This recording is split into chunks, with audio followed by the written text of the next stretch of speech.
இப்பொழுது நம்மிடையே நாம் தமிழர் கட்சியைச் சேர்ந்த திரு சீமான் இருக்கிறார். அவரிடத்தில் கேட்கலாம். வணக்கம் திரு சீமான். தமிழக மீனவர்கள் 5 பேருக்கு இலங்கை நீதிமன்றம் தூக்கு தண்டனை வழங்கி தீர்ப்பளித்திருக்கிறது. இந்த ஒரு விஷயத்தை உங்களுடைய கருத்து என்ன?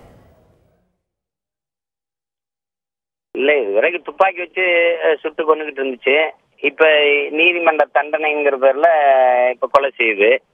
முன்னாடிலாம் நாங்க எல்லை தாண்டி வர்றோம், அதனால தாக்கப்பட்டோம்னு சொல்லிச்சு. அப்ப இரட்டமடி வீசினாங்கன்னு குற்றச்சாட்டை வச்சுச்சு. இப்ப போதைப் பொருள் கடத்துறாங்கன்னு ஒரு கடத்தல் கும்பல் மாதிரி நம் மீனவர்களை அது காட்ட பாக்குது. 2011 அதுக்கு முன்னாடி புலிகளுக்கு ஆயுதம் கடத்தினாங்க, எரிபொருள் கடத்தினாங்கன்னு குற்றச்சாட்டை சொல்லி தாக்குதல் நடத்தி கொண்டிருந்தது. புலிகளை அழித்து 2009 முடிச்சுட்டோன்னு அந்த அரசு தான் சொல்லிச்சு. அப்ப 2011 போதைப் பொருள் கடத்தினாங்கன்னு சொல்லுது. இந்த போதைப் பொருள் இங்க இருக்கிற எங்களுடைய காவல்துறையை எத்தனை லிட்டர் பெட்ரோல் கொண்டு வர, டீசல் கொண்டு வர, எவ்வளவு குடிநீர் கொண்டு வர, என்னென்ன பொருள் எடுத்துட்டு போறேன்னு சோதிச்சு தான் கடலுக்குள்ளேயே படகு அனுப்புது.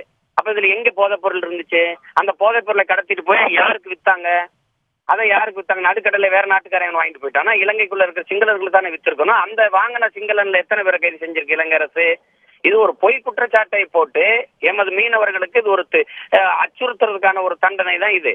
இதை எங்களை போன்ற எளிய பிள்ளைகளின் கருத்தை விட இந்த நாட்டின் வெளியுறவுத்துறை தான் இதுக்கு கருத்து சொல்லணும். இது கூட சரின்னு பேசுறதுக்கு, நியாயம்னு பேசுறதுக்கு கூட நிறைய பேர் இருக்கிறாங்க. இதை கூட நியாயம்னு கூட ஐயா சுப்பிரமணிய சாமி போன்றவர்கள்லாம் தான் சரிதானேன்னு கூட சொல்றதுக்கு வாய்ப்பு இருக்கு.